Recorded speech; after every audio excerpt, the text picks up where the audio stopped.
Assalamu alaikum, everybody.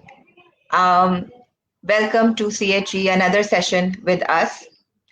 First of all, आज हमारा topic होगा एक बहुत ही इम्पोर्टेंट एक स्टिग्मा जो हमारी सोसाइटी में और कल्चर में एक्सेप्टेबल नहीं है बात करने के लिए, which is suicide.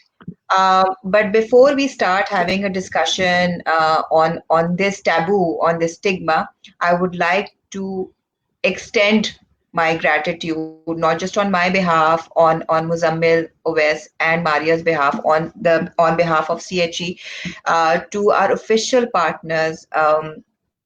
Connect here. Azima, thank you so much. Sara, thank you so much for taking out time and signing for us so that we could reach to the more and more people and be inclusive in our society. I would also like to thank Safira, who manages Bridge the Gap for the visually impaired, who's also collaborated with us, and I would like to thank her as well. So thank you so much. And now, Muzammil, let's talk about what is suicide, why are we talking about this today? Zareen, when we talk about the word suicide, जब भी ये अल्फाज आता है खुदकुशी, uh, it shakes me to the core. It is जब आप academically इसको उठा के देखते हैं या जो इसको experts जो कहते हैं, it is the deliberate ending of one's life by choice. Where they say कि ये एक choice है, इसके पीछे एक बहुत बड़ा समंदर होता है, दुखों का, तकलीफों का, चीजों को सहन ना कर पाने का. So if you have to describe the word suicide, it is a deliberate and a conscious decision to end one life, to end a misery or a cycle that person has been in for some time where he cannot see a way out. Muzammil, मुझे ये बताएं कि ये जो situation, ये एक emotion जब एक बंदा एक ऐसे फील करता है, एक होपलेसनेस, एक डिस्पेयर कि मौत is better than living this life. हम तो कहते हैं ना, लाइफ, जिंदगी एक इनाम है, एक गिफ्ट है हमारे लिए. तो ऐसे क्या हो जाता है कि somebody comes to that extreme कि वो कहता है कि नहीं, मौत भी बेहतर है. जरीन, सुसाइड की जब हम बात कर रहे हैं या फिर इस तरफ अगर देखें, तो सिर्फ ये जहन में रखना वाइडर सोसाइटी के लिए, या जो बैरूनी लोग हैं जिनके बीच में एक वो शख्स घूम रहा है जिसमें ये टेंडेंसी है या जिसके दिमाग में ये ख्याल आ रहे हैं कि मैं अपनी जिंदगी खत्म कर दूं, वो उस एक मौत से पहले कितनी मौतें मर चुका होता. सुसाइड तो बहुत बात की बात है, अंदर ही अंदर वो कितनी मौतें तो मर चुका होता. एक्सटर्नली उसकी चीज को ना समझना, क्योंकि जिंदगी की भाग दौड़ बहुत ज्यादा, इसको इस तरीके से काफी लोग जस्टिफाई करते हैं कि जी वो तो बहुत खुश था. लेकिन आगे चल के इसी सेशन में हम ये बात करेंगे कि there are very subtle signs that people need to focus on. और इस बात से हाथ झाड़ने कि जी हमें क्या पता, हम क्या जाने कि सुसाइड क्या होती है, ये क्या सिम्टम्स थे, वो तो बिल्कुल ठीक लग रहा था. तो आई बिलीव कि ये वाइडर सोसाइटी की जिम्मेदारी में आता है to educate themselves, to understand that what are the early signs, what are the symptoms, what can cause them. क्योंकि काफी सारे लोगों को पता नहीं चलता कि वो दूसरे की मौत आहिस्ता आहिस्ता बुला रहे होते हैं. Not to blame someone, लेकिन unconsciously अगर आप देखें तो people, this leads to the causes over here. Being trapped in an abusive relationship, जहां पे आप किसी ऐसे रिश्ते में कैद हैं, between husband and wife, even parents and children, unfortunately. Girlfriend boyfriend अगर आप उठा के देखें, and these are not the only relationships. Even because of your siblings, being bullied by your siblings is amongst the reasons for suicide. Being disowned, जहां पे आपको acceptance नहीं मिलती किसी ग्रुप से, where you're seeking an identity, right? बहुत सारी teenage suicide cases जो हैं, on further investigation they found notes, they found diary inventories saying that they were not accepted in a group. How sad is that? to bully, to push people away, to ostracize, लोगों को अपने group से दूर करना. That can be a few causes. And then saying कि हमें क्या पता था कि ये हो जाएगा. It is, I would say, the responsibility of each and every one. No matter आपकी क्या क्लास है, क्या आपका बैकग्राउंड है, आप किस फील्ड से बिलोंग करते हैं, to educate yourself on such a notion, इस पूरे हिस्से पे अपने आप को अवेयर करना सबकी जिम्मेदारी का हिस्सा. Very right Muzammil. एंड कल हमने एक बहुत ही सैड न्यूज सुनी. इंडियन एक्टर सुशांत, जो कि इतनी अच्छी मूवीज कर रहे थे, young, rich, good looking, famous, देखने जाए तो हर चीज थी उसके पास. एंड वन फाइन डे आपको पता चलता है कि उसने अपनी जान ले ली. I was also reading in the newspaper. पिछले हफ्ते एक खबर आई थी कि एक 14 साल की बच्ची थी इंडिया में, उसने सुसाइड कर ली क्योंकि उसके पास इलेक्ट्रॉनिक डिवाइसेस नहीं थी, लैपटॉप नहीं था जिससे वो ऑनलाइन स्टडीज कर सके, क्योंकि आजकल हर चीज बंद हुई हुई है कोरोना की वजह से. आई वॉज ऑल्सो, फिर ये जब मैं रीड करी थी, रिसर्च करी थी, 2-3 हफ्ते पहले सदर में एक बिजनेसमैन थे जिनकी सदर में इलेक्ट्रॉनिक्स की दुकान थी. उन्होंने अपनी ऑफिस की बिल्डिंग के जहाँ पे उनकी शॉप थी, तो वो बिल्डिंग से छलांग मार के उन्होंने अपनी जान ले ली. सो इट्स, और अनफॉर्चुनेटली पाकिस्तान में तो इतना ज्यादा रिपोर्ट भी नहीं होता है क्योंकि रिलीजियस टैबू भी है. हम उसकी भी मुजम्मिल, अगर थोड़ा सा हम क्लेरिफिकेशन करें, उससे उसकी भी बात करें, तो बहुत बड़ा ये इशू है जो कि हाईलाइट नहीं होता.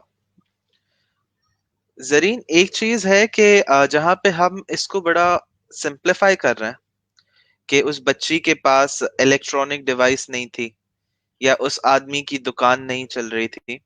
These are one of the reasons. और जैसे मैंने हमारी गुफ्तगू के शुरू में ही बात की कि वो इंसान पहली कितनी मौतें मर चुका होता अगर उस बच्ची ने सिर्फ इलेक्ट्रॉनिक डिवाइस होने की वजह से ये ऐसा किया अपेरेंटली, तो हो सकता है पीछे उसके लिए इसकी पढ़ाई कितने मायने रखती थी, या उससे उसकी क्या एक्सपेक्टेड चीजें थी जो वो एक्सपेक्ट कर रही थी, या उसकी जिंदगी में कितनी डिफिकल्टीज थी जो वो समझती थी कि पढ़ाई से हो सकता है खत्म हो जाएंगी, और वहां पे वो दरवाजा बंद हो गया. या हो सकता है कि उसको जब वो चाहिए हो, that was at a greater cost. उसको ये नहीं समझ में आ रहा था कि मैं इसकी कीमत कैसे अदा करूं. तो ये एक कॉज नहीं होता, पीछे कई कॉजेज होते हैं जिसपे इंसान जाता है. ऊपर से जब आपने बात की सुशांत की, दो चीजें हैं जो हमें देखनी बहुत जरूरी है. एक होती है हाई फंक्शनिंग एंजाइटी और हाई फंक्शनिंग डिप्रेशन. ये वो लोग होते हैं जिनके अंदर एक कैफियत जरूर होती है, but they are very good actors. उन्हें अपनी ये कैफियत छुपानी बड़ी अच्छे से आती है. उनके पास डिप्रेशन होगी but you will never ever get to know. उनके पास एंजाइटी होगी, उनके पास कल की फिक्र होगी, लेकिन जब वो आपकी महफिल में बैठेंगे तो वो ऐसे बैठेंगे कि जैसे उनसे अच्छा और उनसे खुश और उनके जैसी जिंदगी तो किसी की है ही नहीं.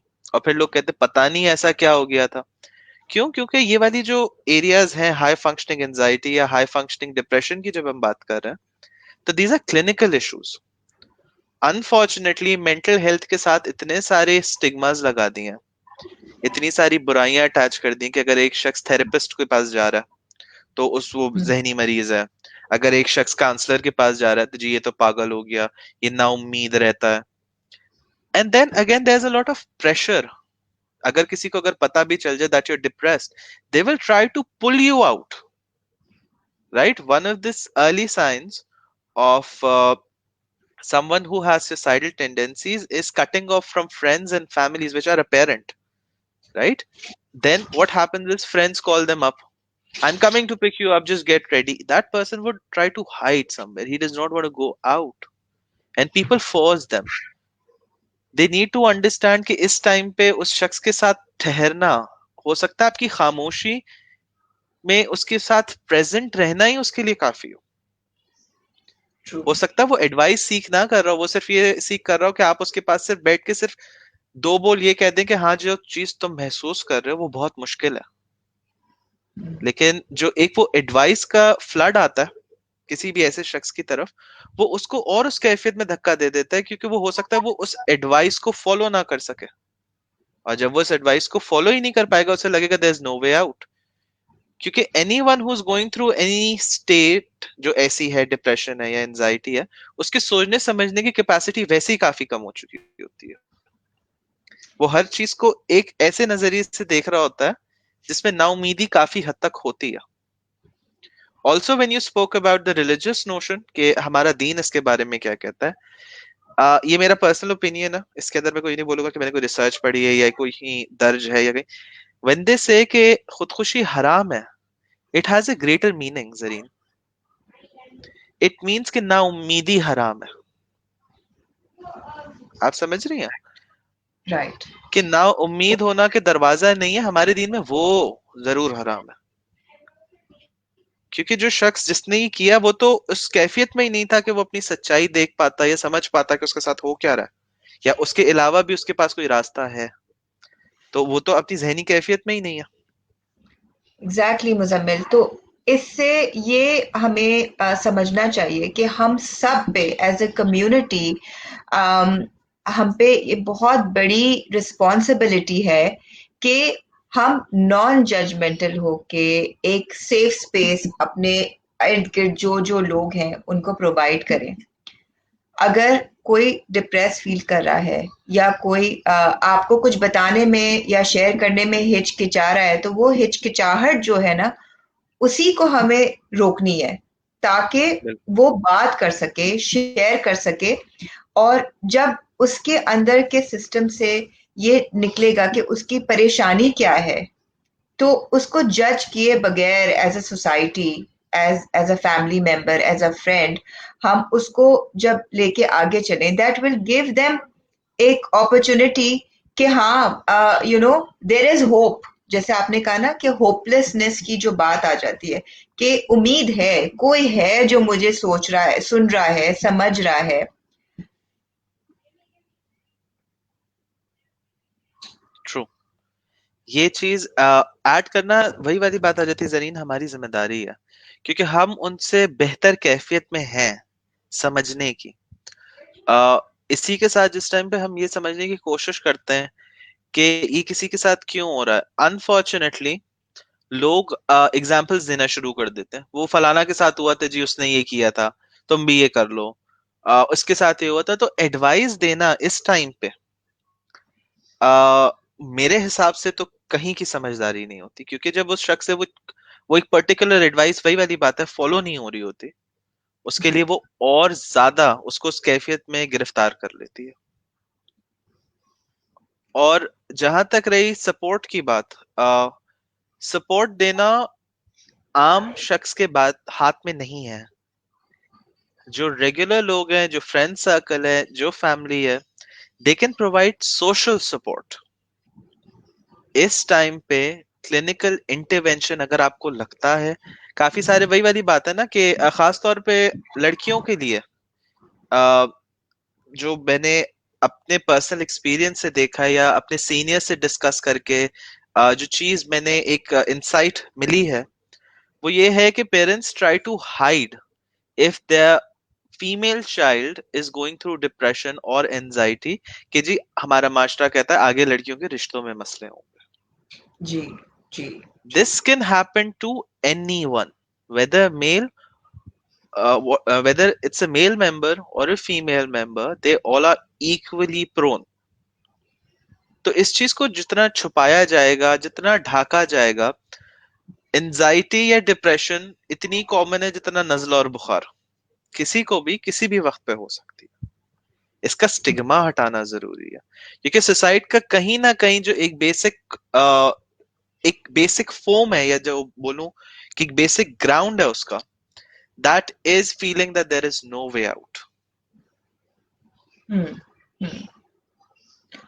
और कभी राइट। कभार लोग इतना फ्रस्ट्रेट हो जाते हैं, the ones who are taking care, that they give up.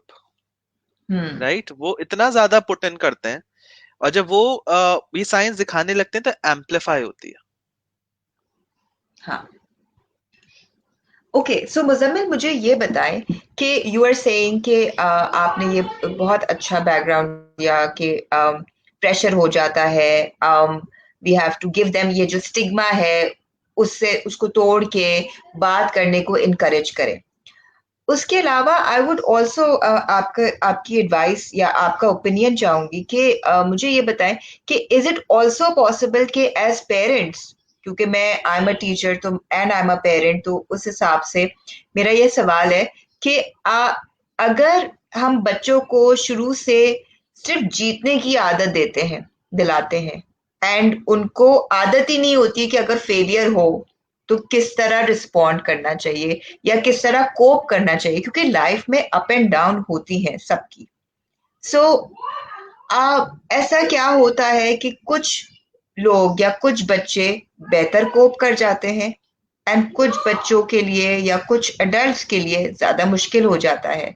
And I understand कि एक आपके एनवायरनमेंट, आपकी फैमिली, इन वो सारा मैटर करता है, लेकिन जब हम इस बात पे आते हैं कि हम प्रिवेंशन कैसे कर सकते हैं अर्ली साइंस के बाद, तो उससे पहले हम प्रिवेंट कैसे कर सकते हैं बच्चों को, पहले से हम क्या अपनी फैमिली में ऐड कर सकते हैं बिहेवियर में या एक माहौल में, जिससे हम उनको कोपिंग मैकेनिज्म भी सिखा सकें। ये जो प्रेशर आ जाता है, जो एक बेसिकली प्रेशर आके एक स्टेट ऑफ होपलेसनेस, एक स्टेट ऑफ डिप्रेशन, डिस्पेयर आ जाता है। And I am not talking about जो क्लिनिकल साइड से या बायोलॉजिकल साइड से होता है, आई एम टॉकिंग अबाउट जो सोसाइटल पॉइंट ऑफ व्यू से होता है, जो हमारी सोसाइटी क्रिएट करती है, उसका what would you suggest? Zareen, thank you so much for highlighting this, क्योंकि मैं ये भी सोच रहा था कि दिस समवेयर ये पर्सनालिटी का भी एस्पेक्ट होता है। व्हेन पीपल आर सुसाइडल, तो certain personalities are like that कि आप वो अपने में डेवलप करते हो बचपन से। कहीं ना कहीं एक ये बहुत बड़ा एस्पेक्ट है कि हालांकि बहुत सारे रीजंस हो सकते हैं and we can not just stay to one. One of the reasons is कि आप बच्चे में शुरू से ही चीज डाल देते हैं कि to be harsh on themselves, right, yes. Standards के ऊपर, कि आपने इतना परफॉर्म करना ही करना है, और अगर नहीं किया तो then you are not accepted.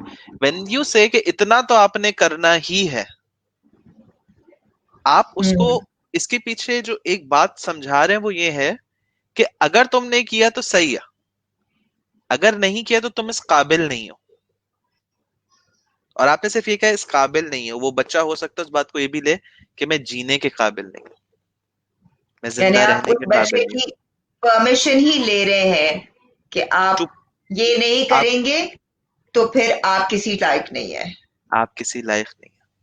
इसमें सबसे बेहतरीन कोपिंग मैकेनिज्म जो आप बच्चे को सिखा सकते हैं वो है that it is okay, it it is is okay to fail, it is okay to lose, it is okay to feel bad.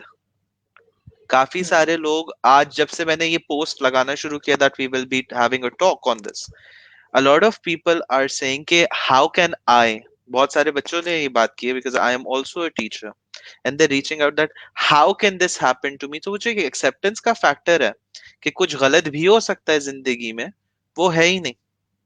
तो वो लोग कैसे कोप करेंगे जिनके पास एक ब्लूप्रिंट है कि भाई ऐसे ऐसे चलेगा। जिंदगी अनएक्सपेक्टेड होती है, हम अपने जहन में एक तस्वीर जरूर रख सकते हैं, लेकिन अगले पल क्या होता है वो हमारी कुदरत से बाहर है। True, true. So to instill this factor that it's going to be okay is very important. And अगर मैं यहाँ पे अपना पर्सनल एक्सपीरियंस शेयर करूँ तो I would like to say thanks to my mother, because I was always an anxious child and she stood by me. I was an academic failure, by the way, for the longest time, and today I stand as an educationalist.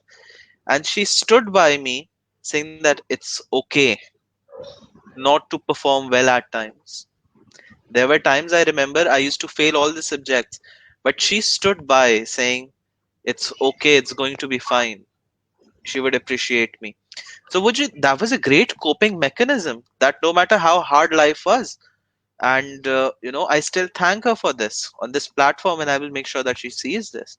And to all the parents, that tell your children, the best coping mechanism you can tell them or teach them is that it's going to be fine. Not, if not in the way जैसा आप चाह रहे हैं, अगर चीजें वैसी नहीं हो रही हैं लेकिन कम से कम हो रही हैं, and you will find your light. आपको कहीं ना कहीं उसमें अपना रास्ता, अपना सुकून, आपको सुकून तब, सुकून कल्ब में होता है, सुकून आपके अंदर होता है। अगर आप सुकून बाहर ढूंढेंगे वो बहुत मुश्किल है, लेकिन अगर आपके अंदर सुकून है, आप उस चीज को एक्सेप्ट करना चाहें कि मेरी सराउंडिंग है, and let's accept it, it becomes easy. लेकिन जिनको, बच्चों को, या जिन, इनफैक्ट बड़ों को भी, जिनको बहुत आदत होती है चीजें स्टैंडर्ड पे रखने की या चीजों को बिल्कुल परफेक्टली करने की, उनको ये चेंज एक्सेप्ट नहीं होता। Change is also one of the factors that a disastrous change in life can actually push people towards certain mental disorders or even suicide. So the magic mantra is that it's going to be okay and it's fine. ये चीज सिखानी बहुत जरूरी है। So the key word here is it is okay and It is going to be acceptance. fine. Yes. Acceptance. अपने आप को accept करें, दूसरों को एक्सेप्ट करें for what they are.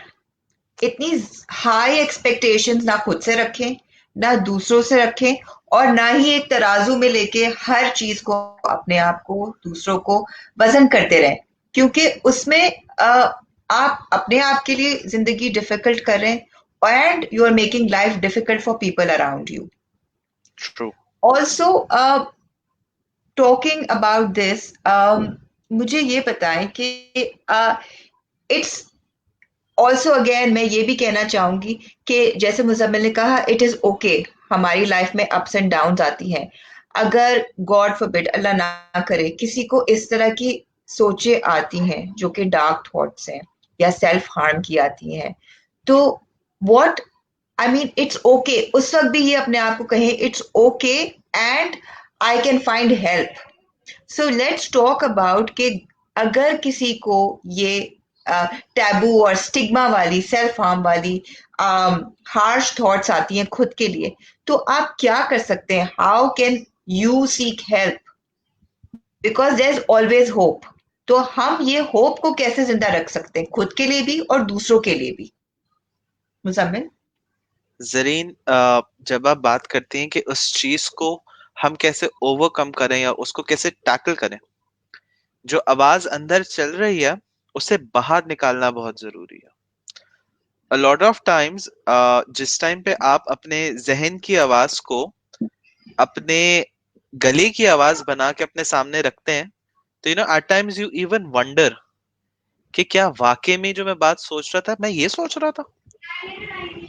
People wonder at times, और उस टाइम पे अपने आप को थामना बहुत जरूरी होता है। उसको वोकल करना, चाहे तो आप अपने आप से ही करें, तो कभी कभार ऐसे होता है कि वो चीज एक दूसरी ही शक्ल में सामने आती है जब आप उसको बोलना शुरू करते हैं, जब वो जहन से बाहर आती है।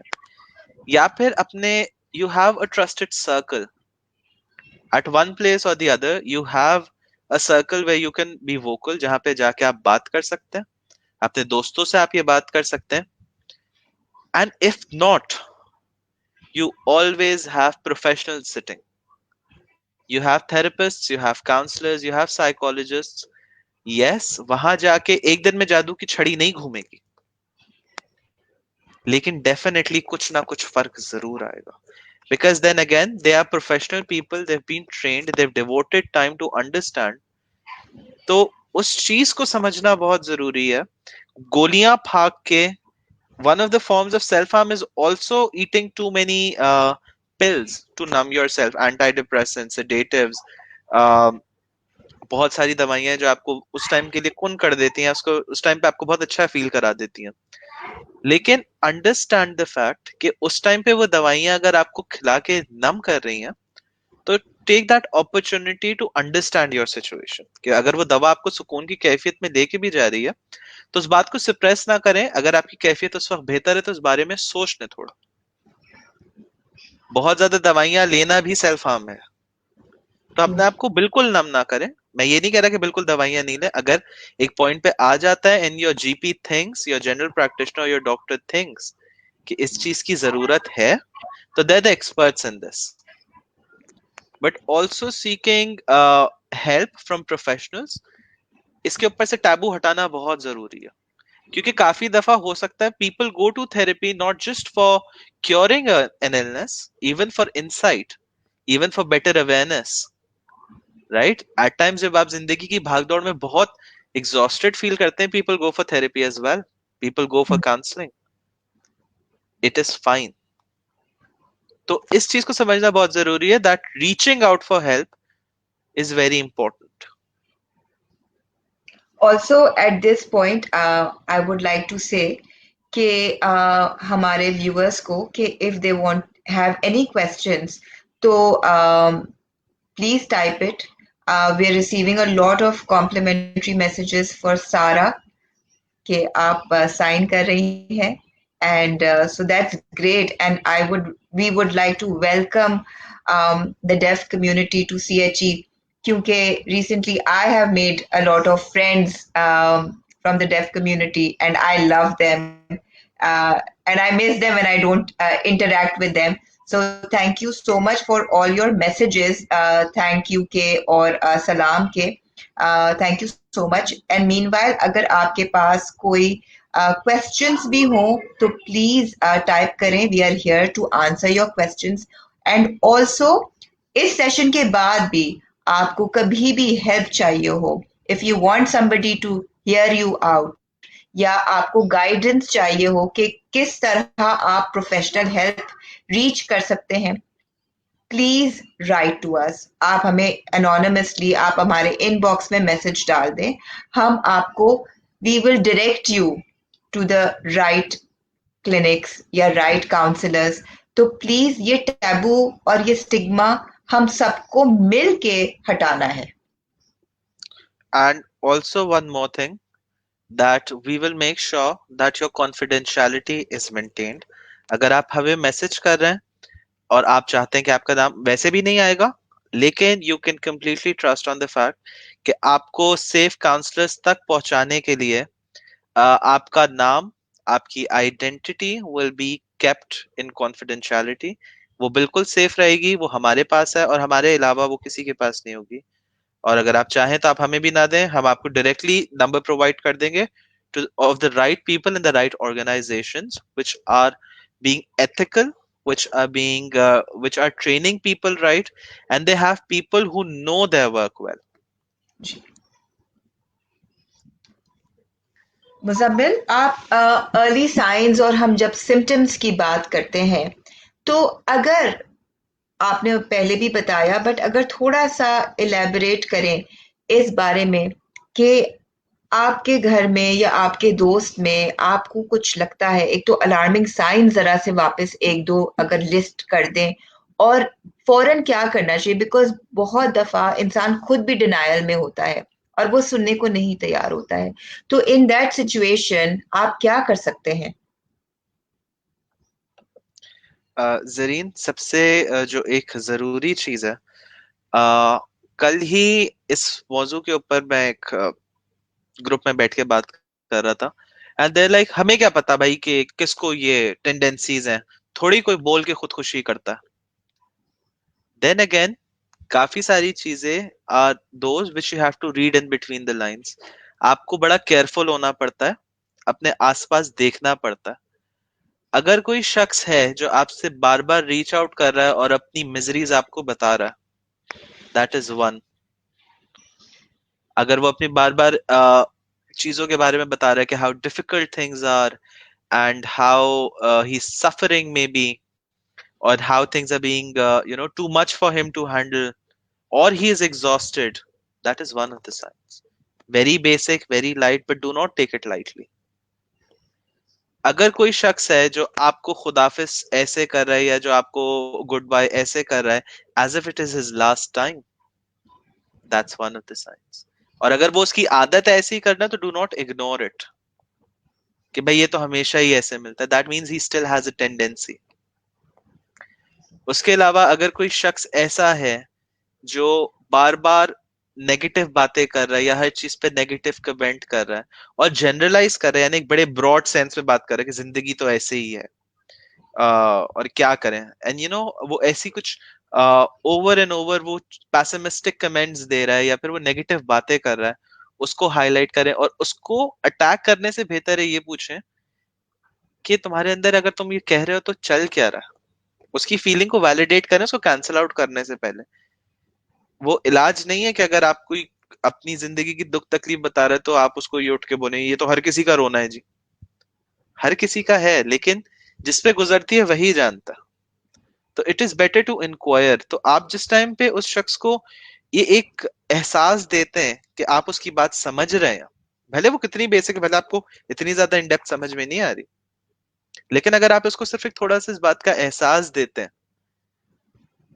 ही might open up to you. Let the person speak. उस शख्स को बात करने दें, जिससे पहले आप उसको फिर एडवाइस से फ्लड करें। या अगर आपसे नहीं हो रहा है, आप खुद एंग्शियस हो रहे हैं, काफी सारे लोगों के साथ ये भी होता है कि अगर उनसे आके कोई अपनी कोई ऐसी चीज बता रहा है कि उन्हें भारी में, तो वो अवॉइड कर रहे हैं उस शख्स से, तो आप किसी एटलीस्ट दूसरे को बता दें कि यार ये ऐसी बात कर रहा है, please be a little careful with him. So these are very important things.